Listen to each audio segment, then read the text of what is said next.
following program was provided by an independent producer solely responsible for its content. The opinions expressed do not necessarily represent the views of this station, its staff, board of directors, or underwriters. Hey everyone, how's it going? Welcome back to another episode of Sports Chatter TV. I'm your host, Evan Bedell, alongside my co-host here, Steve Atkinson. And we're a show that discusses the four major professional sports. And let's start off with a little NHL and a little Stanley Cup Finals from last night. Last night was Game 1 of the Boston Bruins versus the Chicago Blackhawks. And triple overtime game, great game. And the Blackhawks pull ahead, won the game. So Steve, give me your thoughts, takeaways from the game. Just an absolute heartbreaker, honestly. Just staying up for that and then just having your heart ripped out. I mean, the Bruins were outplaying them through at least two overtimes, just outskating them. They were putting pucks on net. Crawford made some unbelievable saves. I really thought the Bees deserved that one, but ultimately the Blackhawks came out with it. I mean, for people who don't know, Blackhawks, #1 seed out west, who had a 24-game win streak this season. And, I mean, you can't say going into the series Blackhawks were favored, not by a lot here. But I say we go a goal-by-goal breakdown analysis here. Obviously, Bruins got started in the first period, a goal by Milan Lucic, assisted by Horton and Krejci. If you look at the play, great play. Dumped in, Krejci avoids a check, feeds it to Horton. One touches it to Lucic out front in the slot, and he fires it home. I mean, that was a great start for the Bruins. Weathered the first 10 minutes, in the madhouse on Madison, as they say, the United Center in Chicago. And you can't say enough for Lucic. That was his fourth goal of the playoffs, and he's really been stepping up so far. Absolutely. Lucic has been in beast mode right now. I mean, he's just really turned it on. I mean, leading up to the playoffs, his caliber play wasn't progressing, you could say. He's been in a rut for a while, and he's been breaking out right now in these playoffs. He's been a huge contributor, especially working with Horton and Krejci. Just that line has really been producing. And that play especially, just really pretty. I mean, Bruins 101, dump the puck. You go in, Krejci avoids the check from Oduya. Just 3-on-2, gives it to Horty. Horty sees Luch cutting into the middle, and just a pretty goal. Yep. Going into the second, 51 seconds into the second period, Lucic, again, drop pass from Krejci, 14th assist of the playoffs, on fire. Slap shot, Lucic from right inside the blue line. Sort of a weak goal by Crawford. I think you'd like to have that one back. But another great play by Luch there. Absolutely. I mean, again, Luch just using his fundamental hockey skills, knew exactly where to go. He knew where Krejci wanted him to be. It was really just a breakdown of the Blackhawks' defense there. I mean, they didn't step up, they didn't slide. Kane should have come over and cut off that shooting lane, but Luch just put it in the net. That was, great play by Luch. You can't fault him. You fire a puck in the net, you never know what's going to happen. He puts that one in. And then Saad, right in the slot, absolute snipe from Saad. From Hossa, right out of the corner, Saad just posts up at the hash marks, fires it top shelf. I mean, no goal is going to stop that. You can't fault Tuukka there. I mean, he's playing, comes out of his net, goes right above his, I think it was his glove side. Glove side high. And Saad just fires it home. Then you go in the third. Bruins take a 3-1 lead. This was crucial because I thought right here was in pretty much the game was over because I was thinking it was over as well. Power play goal, Blackhawks, great penalty kill. Bergeron, power play goal, and you think, okay, pretty goal. I mean, the post was ringing there. Ding. Yep, and that was about 6 minutes into the third period on the power play, Bergeron, and then you think, okay, Bruins, they've been playing well in the playoffs, and you think up by 2, 1/4 in the third period here, you think game's locked pretty much. And this has been a huge problem for the Bruins all year. They go up by 2 goals, and then they immediately start to back off. They try and get cute with the puck, try and make these fancy passes, and it just really opens up the door. And the opponents have been taking advantage of it, and it's been happening all year. I thought coming into the playoffs, the Bruins had learned from this, and they adjusted their play, but that was really worrisome going back to their old ways. So you think they're locked up, and then rookie mistake by rookie defenseman Torrey Krug. I mean, you can't fault him. He's been playing well all playoffs. Hasn't made many mistakes. He's been the best puck-moving defenseman out of the zone, which you need against the Blackhawks, I would think. honestly say that he's been the #2 defenseman for the Bruins. I agree. I mean, he's been right behind he's the only one who can pretty much skate it out of the zone himself. And he just tries to flip it out of the zone, gets caught by, I think it was Shaw there, feeds it to Bolin. Bolin one-timers it in. Again, nothing Tuukka Rask can do there. 3-2, becomes a score, and then Oduya, A little bad luck here. Unlucky bounce for the Bruins, off Ferentz's skate, right past Rask. Again, nothing he can do.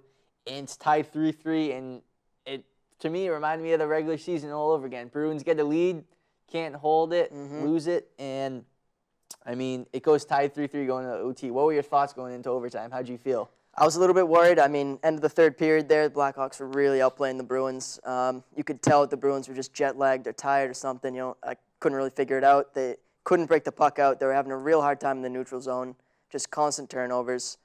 I was really worried. It was worrisome, but going into overtime, Bruins stepped it up. I thought they outplayed them. They were just putting the puck on net, challenging Crawford especially, and then, again, they just backed off. I mean, Bruins had 2 power play opportunities in the overtime, within the 3 overtimes. Couldn't capitalize. I mean, they hit a post. Yep. They mean Sagan. I mean, this kid couldn't buy a goal. Couldn't buy a goal right now. He gets a breakaway right in I think it was the start of the second overtime. Gets a great feed from Krejci, top of the slot. Glove save by Crawford. Misses another opportunity out front. I mean, he's working hard. I mean, he's getting all the opportunities. He's just not finishing. So, I mean, you expect more from him. Absolutely. I mean, he's seeing the puck just fine. He knows where to go. He's getting good passes, good opportunities, but he just can't put the puck in the net right now. He's just having a hard time picking those corners that he's used to. And he's just throwing the puck directly at the logo, and it's infuriating the fans, really. Yep. And then, unfortunately, Andrew Shaw. Showtime Shaw scores it in overtime. Double deflection off, I think it was Bolin, then off Shaw, goes in. Knee or who knows. Yep. And Blackhawks end up winning it. I mean, you got to feel bad for the Bruins. I thought they had the better overtime opportunities. I didn't think they had the better game, per se. And, I mean, they triple overtime. I think it was like the 5th longest game in NHL history. I believe so. Doc especially was updating us. Yep. Every second. second. The 7th. Yeah, 7th. Here's the 5th. It's 5th now. Yep. So, I mean, we were well informed by Doc Emmerich there. But just looking at some of the ice times for the Bruins, at the end of the game, let's see. Seidenberg, a little over 48 minutes played. Pretty much a whole game played. Yep. Chara, again, up there with about 45, 38 for Lucic. We've come to expect that from Chara pretty much, too. Long games. So, I mean, they logged a lot of minutes. You don't know how they'll feel going into the second game here on Saturday. And a key injury I want to bring up for all the people out there, Nathan Horton, it looked like he wasn't really hit or contact. Strange play. It looked like he popped out his shoulder to me. And the Bruins are saying it's a day-to-day. So, I mean, what do you think going into Game 2, if they have Horton or if they don't? I think Horton is a necessity going into Game 2. Losing Horton right now is really, really, really going to hurt the Bruins. I mean, Horton has just been a playmaker out there, an aggressive power forward. He's setting up plays with Lucic and Krejci, and it's really the Bruins are going to feel the effects of not having him out there on the ice and, not having Horton and Campbell as well. Yep. That fourth line wasn't as effective. I mean, Sean Thornton got about 10 minutes of playing time, under 10, something I don't really understand. I mean, Claude, you need fresh legs out there. Yeah. Put him out there. The guy's got skill. He wouldn't be on the team if he didn't have If you're Julian, you either play Thornton in the overtime because he's got fresh legs. I mean, I know he's not the greatest. He had a couple of chances in overtime to score. Which would have good been, opportunities. Which would have been kind of hilarious just because he's a fighter to score the overtime winner in the Stanley Cup Final. But if you're Claude, I think you either got to play Thornton in overtime, dress someone else, maybe the grizzled vet, Jay Pandolfo. Why not? Someone else. Or you got to dress the 7th defenseman. As sort of an insurance, either Barkowski. I think it would be Barkowski. Bar's been playing well. And then probably not Dougie. Not Dougie, I don't think, or Redden. I think Barkowski's earned it. You either dress the 7th, sit Thornton, or if Horton's out, you got to dress. You're either dressing the one-eyed sweet Carl Soderberg. Oh, what a name drop! Who's got here like 1/4 left in the season. If that. Barely got here. You got Pandolfo, like we said. Jordan Caron. That's pretty much it. Those are your pickings, limited pickings if Horton's out. So, I mean, Claude's got some decisions to make if Horton is out. But again, I don't like his mindset with Thornton there. You have to play him in overtime. I don't understand his mentality, honestly. If you have fresh legs, why wouldn't you put him out there?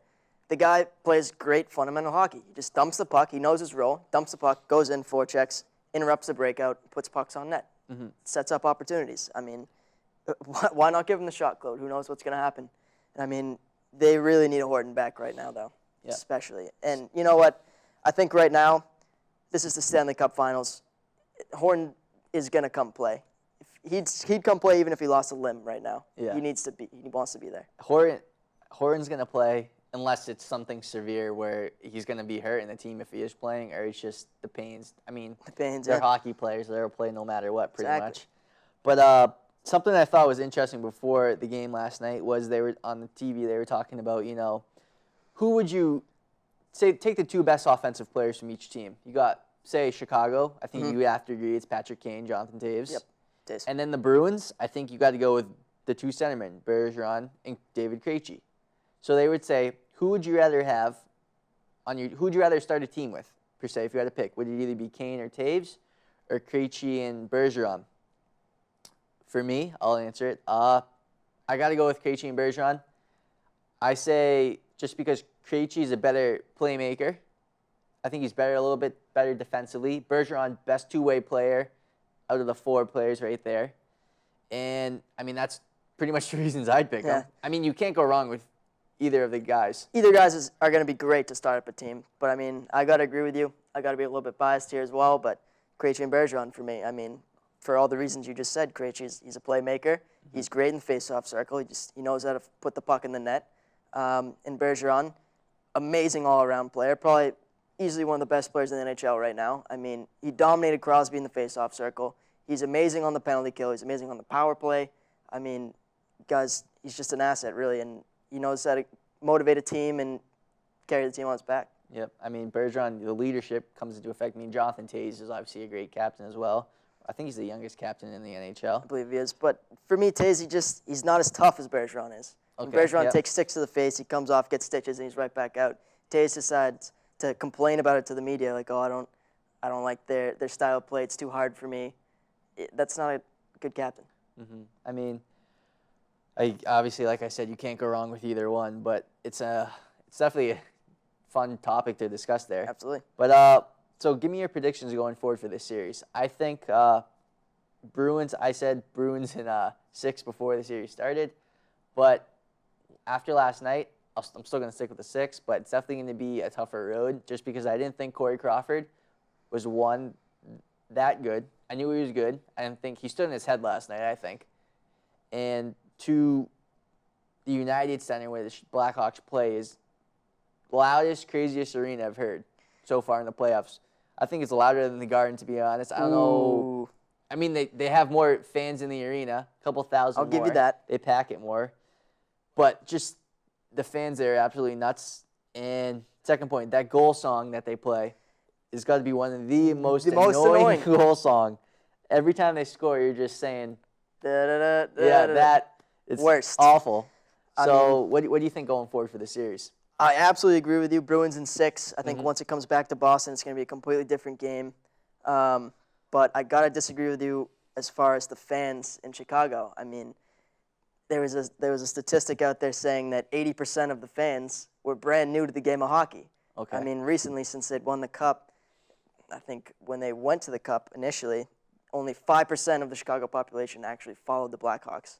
And now that they're an actual good team, everyone's jumping on the bandwagon right now. Okay. I can't really respect them too much. I mean, I'll give you that they're a crazy fan base. They're passionate, but they don't have the desire and the want that the Bruins fans have. And like I said, when it comes back to Boston, it's going to be a brand new game.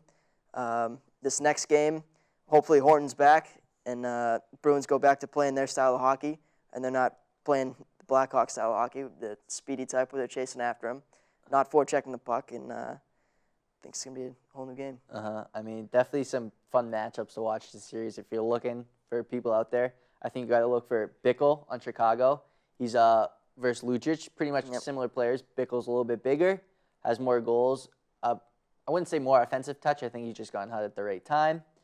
And then you got to look at Shaw on the Blackhawks versus Marchand. He knows his role. He's being an agitator. I mean, he says he wants to be like Marchand as he progresses in his career, as he gets older. Yeah. But I think that you just got to watch those key matchups going forward.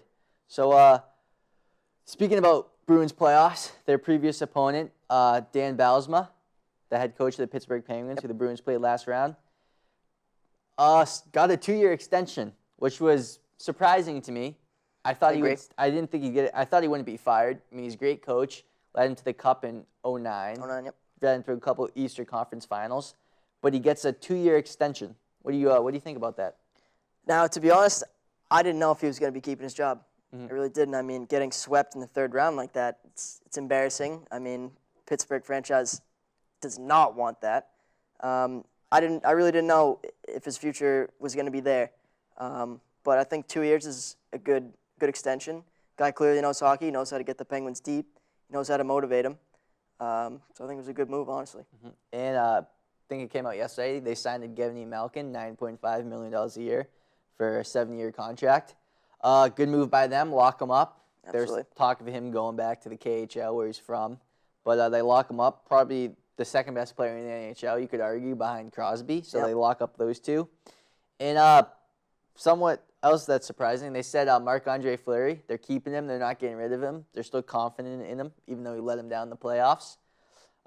So we'll see how that goes. I mean, bold move by them. A couple people thought that Fleury would be gone, but they're keeping him, I guess. I was one of those guys. I mean, Vokun really stepped up. He knew his role. I mean, the guy was unbelievable in the playoffs, 98% save percentage, and really just put the doubt in everyone's mind about what Fleury was capable of.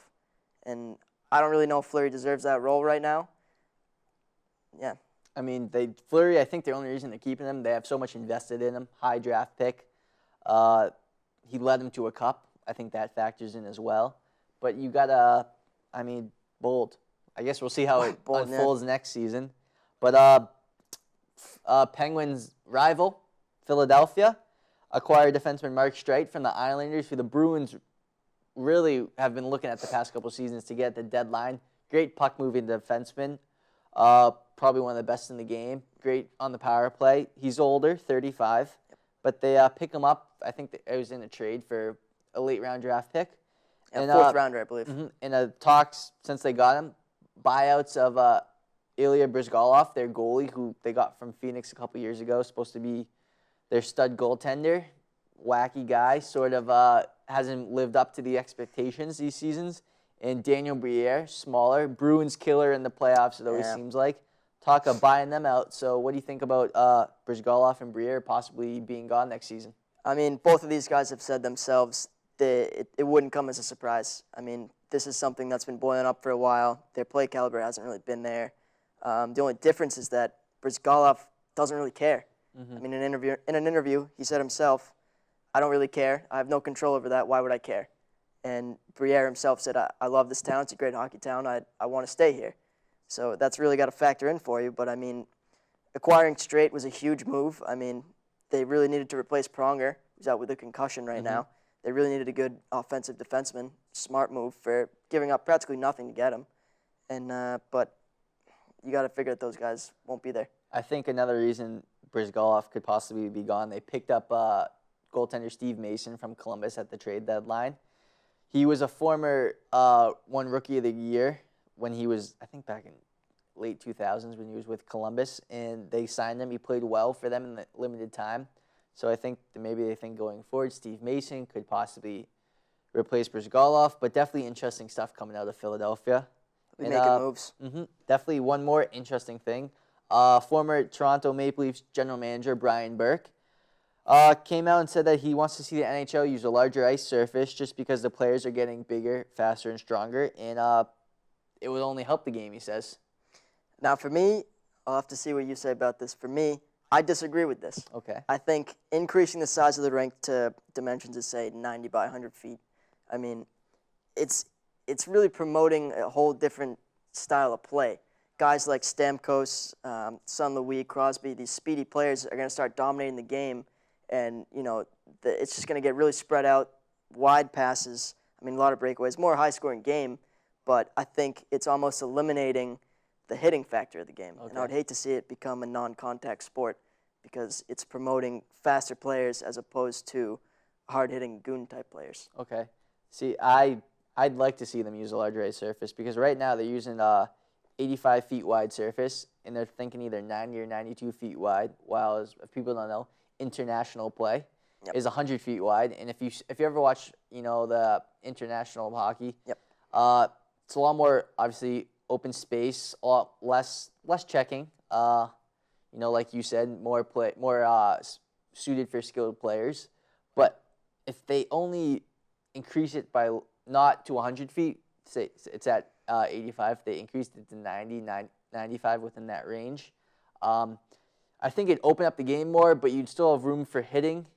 And I think fans want to see more goals. It's for the fans. Fans like to see more goals, more power plays, more dangles, more snips, like all those, typical pink hat hockey fans like to see goals. They don't really see the nuances of the game. I see that angle on. I really do. I mean, who doesn't want to see a game that's like 6-5 or something as opposed to a 1-0 game? But for me, I don't know if there's anything else besides a nice snip, obviously, that really gets you motivated when you see a bone-crushing open ice hit. I mean, that just gets you off the couch. You're cheering for it, and I think that's what hockey's about. I mean, when you start learning how to play, you learn how to hit. It's part of the game, and I would hate to see it kind of get phased out to try and open up hockey to a wider audience instead of its core group. Yeah. Yeah, I mean, hockey is out of the 4 major professional sports the least popular. It's a niche sport, people will say, but it's definitely growing. The lockout this season didn't help at all, I would say. Worst. Yeah, I mean, that was within the past 10 years, they've had 2. Bettman is just a disgrace. So we'll see how that goes. I mean, I think it will take a while for that to happen. You have to get more general managers.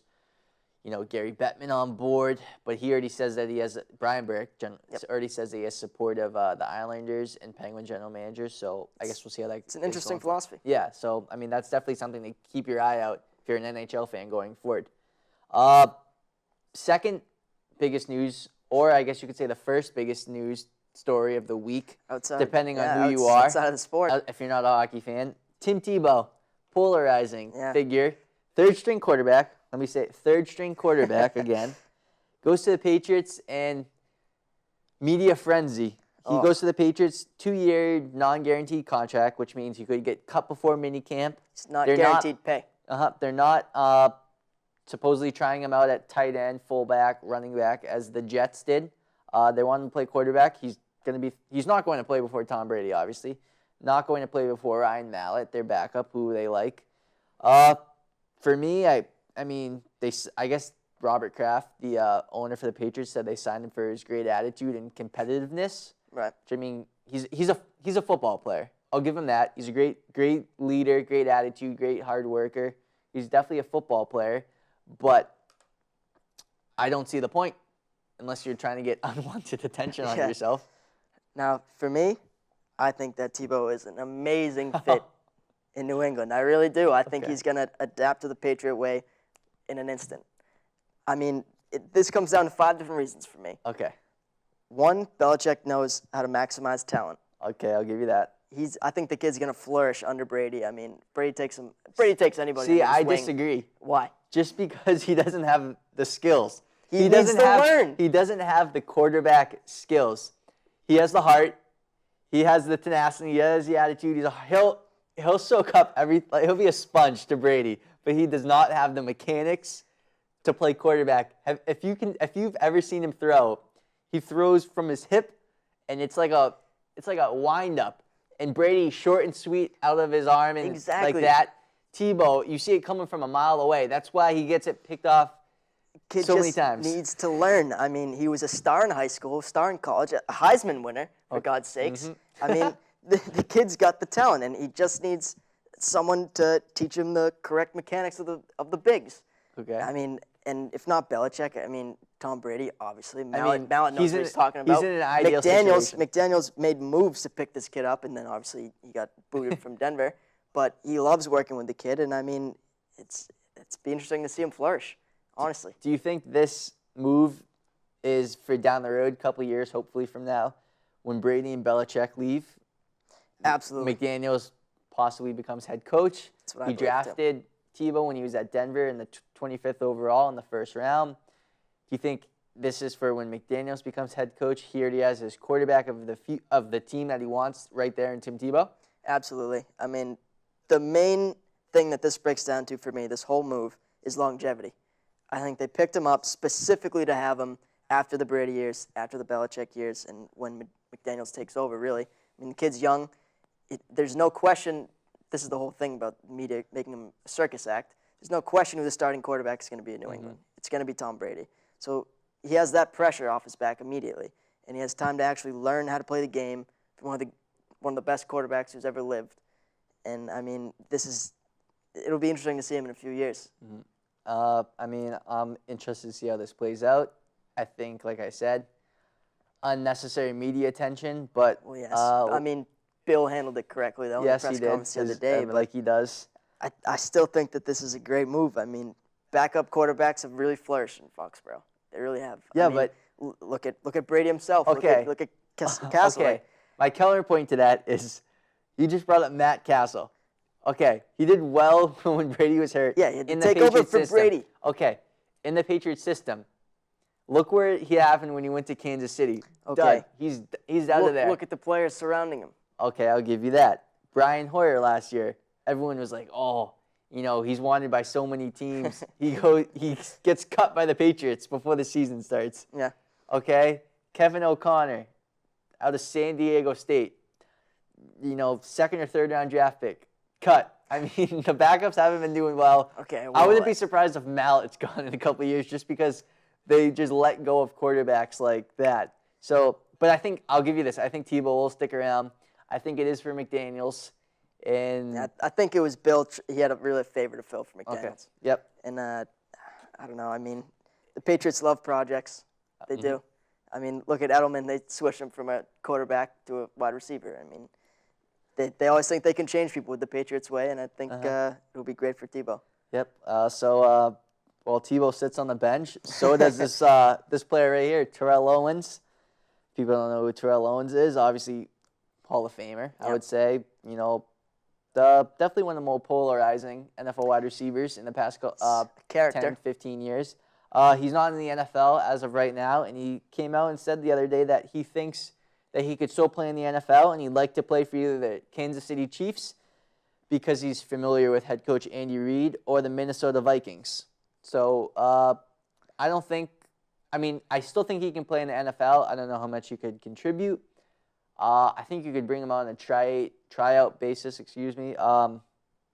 see what he has. Did that last season with Seattle Seahawks, got cut.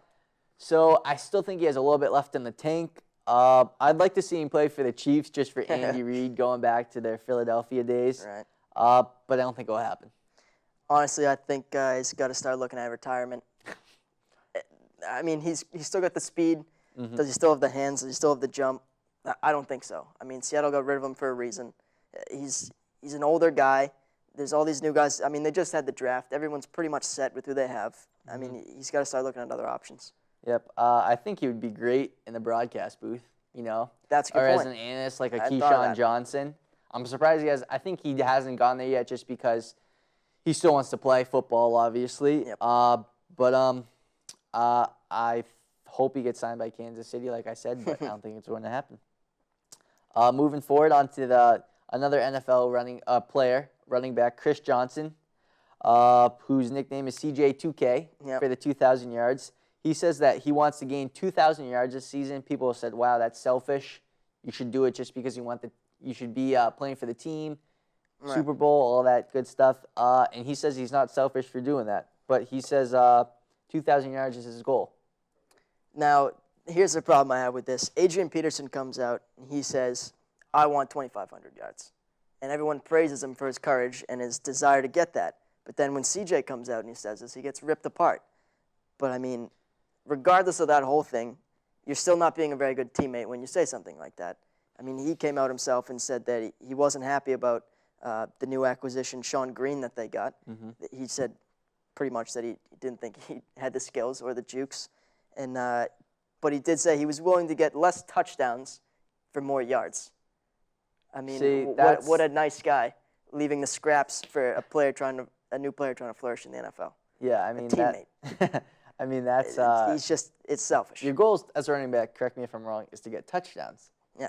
Correct? It's not about individual achievements. Okay. I mean, they're nice to put on your resume, your Hall of Yeah. for your end of your career. Your plaque. Yep. But I think he's wrong with that. Well, I think he's wrong with that statement.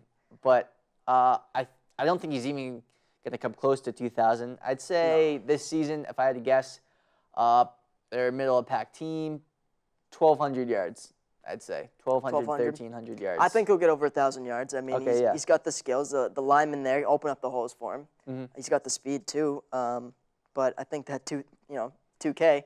Yeah. It's something that doesn't happen very often. Yeah. So that'll be interesting to watch this upcoming season. We'll see how Chris Johnson, blazing speed out there, ends up. But let's move on to a little NBA. We got the NBA Finals going on right now. Miami's Heat versus San Antonio Spurs. What are your thoughts on that so far? Obviously, I think the iconic image so far is the LeBron block on Splitter going the rim. Yep.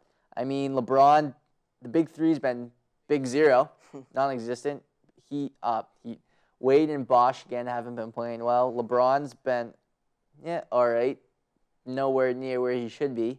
So Tony Parker, hoping to play for Game 4. He's got the hamstring strain. So what are your thoughts going forward for that series? It's been a pretty unbelievable series to watch right now. I mean, the Spurs have really been stepping up. They're all over the Heat right now. LeBron blames himself for the Game 3 loss. And I think that this all kind of stems back to Wade's comment about how he said, my teammates need to share the ball more. And it's evident that LeBron isn't as aggressive as he was in the regular season and previous playoff series.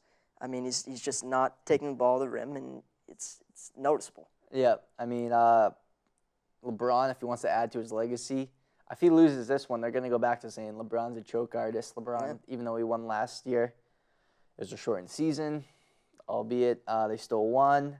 So LeBron, let's see what he can do. And speaking of former player now, retired this season from the New York Knicks, Jason Kidd gets hired as the new coach of the Brooklyn Nets. Obviously, he played, if people don't know, he played for the New Jersey Nets back in the day.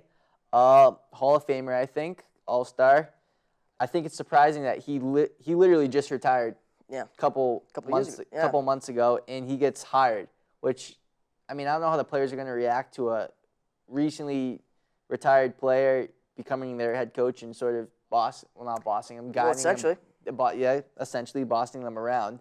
But yeah, he's the new head coach of the Brooklyn Nets. I'm not really sure how this is going to go over, honestly. I mean, as a fan, are you happy to see it? Absolutely. You love the guy. He's a team player, but he has no experience. How do you know if he's going to be able to motivate guys? And, does he know how to set up plays? Does he know the X's and O's? I mean, there's a lot of unanswered questions there. And like you mentioned earlier, the players themselves, this guy isn't much older than you. I mean, can you really respect him? Can you listen to him? I don't know. I think there's going to be a lot of power struggles going on there. Yeah, I mean, definitely the Brooklyn Nets. They got the new arena. I guess you could argue they're the biggest team in New York now, just because. I mean, I still think the Nets history, headlines, but everyone's sort of becoming the Knicks, obviously the history. The Nets, they're flourishing, up and coming team. Yep. I mean, they got the new arena and everything. So good for the Brooklyn Nets.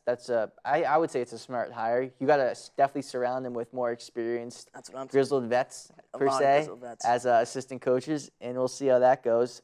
And speaking of a coach that Jason Kidd would love to have on his staff, Doc Rivers, I was going to say head coach of the Celtics, but supposedly coming out just a couple hours ago, interested in the Los Angeles Clippers job after he said he was coming back to the Celtics after he just signed that 5-year extension this previous offseason. Doc, if he leaves, he said he signed back with the Celtics for loyalty. I think he goes back on his word right there.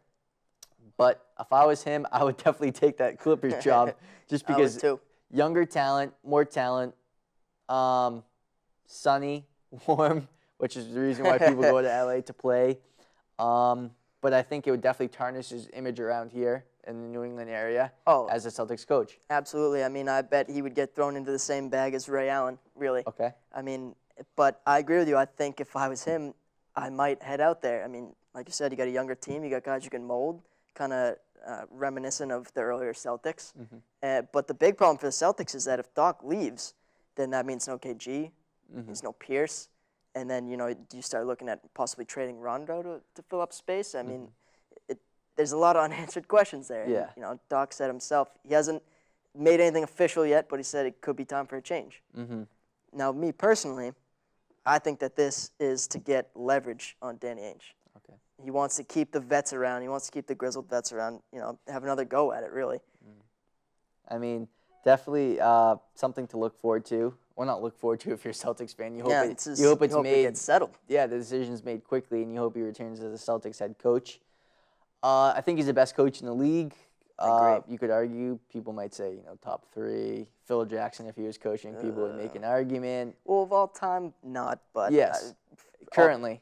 Currently, yes. Yeah, currently in the league. You got to give it up to Doc Rivers, and you hope he comes back. All right, well, thanks everybody for tuning in to another episode of Sports Chatter TV, our 4th episode here. Don't forget to like us on Facebook at Sports Chatter TV and follow us on Twitter as well, same name. Again, I'm your host, Evan Bedell, alongside my co-host here, Steve Atkinson, and don't forget to tune in next week. The preceding program was provided by an independent producer solely responsible for its content. The opinions expressed do not necessarily represent the views of this station, its staff, board of directors, or underwriters.